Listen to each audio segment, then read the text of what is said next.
പാലക്കാട് നിയമസഭാ ഉപതെരഞ്ഞെടുപ്പാണ് ഇനി ശ്രദ്ധാകേന്ദ്രമാകാൻ പോകുന്നത്. UDFിന്റെ സിറ്റിംഗ് മണ്ഡലമാണെങ്കിലും BJP രണ്ടാം സ്ഥാനത്ത് നിൽക്കുന്നത് എന്നതാണ് മറ്റ് രണ്ട് കക്ഷികളെയും ആശങ്കപ്പെടുത്തുന്നത്. 2021 ഷാഫി പറമ്പിൽ വീണ്ടും തിരഞ്ഞെടുക്കപ്പെട്ടത് ശക്തമായ പോരാട്ടത്തിന് ഒടുവിലായിരുന്നു. ഇത്തവണ രാഹുൽ മാങ്കൂട്ടത്തിൽ മത്സരിക്കുമെന്നാണ് വിവരം. അതേസമയം ചേലക്കര മണ്ഡലത്തിൽ UDF ക്യാമ്പ് ഇപ്പോഴും ആശയക്കുഴപ്പത്തിലാണ്.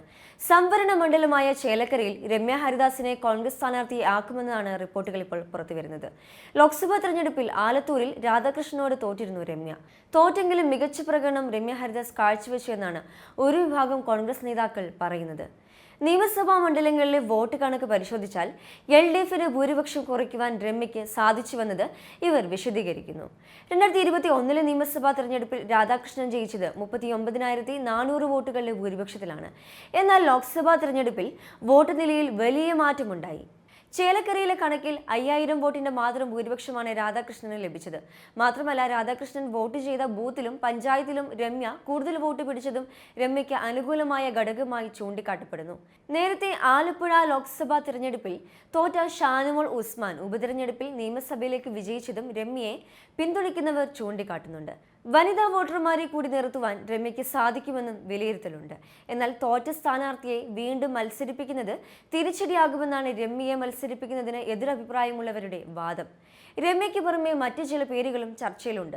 നാട്ടികയിൽ കഴിഞ്ഞ തവണ മത്സരിച്ച സുനിൽ ലാൽ, KV ദാസൻ, തൃശൂർ കോർപ്പറേഷൻ കൗൺസിലർ ശ്രീലാൽ ശ്രീധർ എന്നിവരാണ് ചർച്ചയിൽ. അടുത്ത UDF യോഗത്തിന് ശേഷമാകും സ്ഥാനാർത്ഥി ചർച്ചയിലേക്ക് നേതൃത്വം കടക്കുക. അതേസമയം പുതിയ മന്ത്രി ആരാകണമെന്നത് സംബന്ധിച്ച് CPM നേതൃയോഗത്തിൽ തീരുമാനമാകുമെന്നാണ് സൂചന.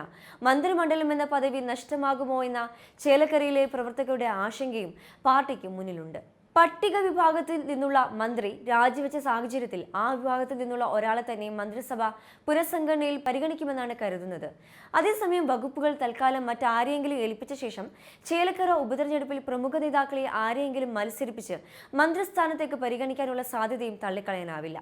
പട്ടിക വിഭാഗത്തിൽ നിന്നുള്ള പ്രമുഖ നേതാക്കളെ ആരെയെങ്കിലും മന്ത്രിയാക്കിയ ശേഷം ചേലക്കര മണ്ഡലത്തിൽ ഉപതെരഞ്ഞെടുപ്പിൽ മത്സരിക്കുന്നതും ഒരു സാധ്യതയാണ്. ദേവസ്വം, പട്ടികജാതി, പട്ടികവർഗ, പിന്നാക്ക ക്ഷേമ, പാർലമെന്ററി കാര്യവകുപ്പുകളുടെ ചുമതലയാണ് രാധാകൃഷ്ണൻ വഹിച്ചിരുന്നത്. നിലവിൽ പട്ടിക വിഭാഗത്തിൽ ആകെ 16 MLA-മാരുണ്ട്. ഇവരിൽ 14 പേരും ഇടതുമുന്നണിയുടേതാണ്. CPM-ൽ നിന്ന് 9 പേർ. OR കേളു മാനന്തവാടിയിൽ, KM Sachin Dev Balussery, K Shanthakumari Kongad, PP സുമോദിത് Tharoor, PV Sreenijan Kunnathunad, A Raja Devikulam, MS Arunkumar Mavelikkara, OS Ambika Attingal എന്നിവരിൽ ഒരാൾ രാധാകൃഷ്ണന് പകരം എത്തണമെന്നാണ് അഭിപ്രായം. CPM-ന് നാളിതുവരെ വയനാട്ടിൽ നിന്ന് മന്ത്രിയില്ലാത്ത സാഹചര്യത്തിൽ ജില്ലയിൽ നിന്നുള്ള ഏകഭരണപക്ഷ MLA ആയ OR കേളുവിന് മന്ത്രിസഭയിലേക്ക് വഴി തുറക്കാനുള്ള സാധ്യതയുണ്ട്. വയനാട് ജില്ലയിൽ നിന്ന് CPM സംസ്ഥാന സമിതിയിലെത്തിയ ആദ്യ പട്ടികവർഗ നേതാവാണ് OR കേളു. കുറച്ച് സമുദായക്കാരനായ കേളു പട്ടികജാതി, പട്ടികവർഗ, പിന്നാക്കക്ഷേമം സംബന്ധിച്ച നിയമസഭാ സമിതിയുടെ ചെയർമാൻ കൂടിയാണ്. 2 പതിറ്റാണ്ടിലേറെയായി ജനപ്രതിനിധി എന്ന നിലയിൽ കേളു സജീവ സാന്നിധ്യമാണ്. അതുകൊണ്ട് തന്നെ അദ്ദേഹത്തിന് നറുക്കുവിടാനാണ് കൂടുതൽ സാധ്യത. എന്തായാലും CPM നേതൃയോഗത്തിന് ശേഷം തീരുമാനം ഉണ്ടായേക്കുമെന്ന് തന്നെയാണ് സൂചന.